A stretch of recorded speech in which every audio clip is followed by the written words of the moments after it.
Men жолдошум үчүн дуа кылсам күнөөсүнөн арылабы дейт. Эми сиз ким экениңизге байланыштуу болот да. Дуасы кабыл боло тургандар болот, дуасы кабыл болбой тургандар болот. Дуасы кабыл болгондор кимдер? Ошол жеген адал болгондор, алкымы таза болгондор, жалган айтпагандар, адамдын көңүлүн оорутпагандардын дуасы кабыл болот.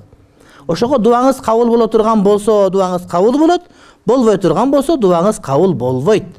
Бирок баары бир Кудайдын ырайымынан үмүт кылабыз. Анан көлдүктөрдө балык туткан бар го. Мамлекет тыюу салган сезондордо колдон келсе кармабаш керек. Анткени балык көбөйөт. Мамлекеттин мыйзамдарына баш ийишкен болбой эле адал деп барып эле эгер рызкын токтоп калып, бала чакаң ачка калып, өздөрү өлө турган болуп калса, айла жоктон да барып тутуп келип же деген сөз да.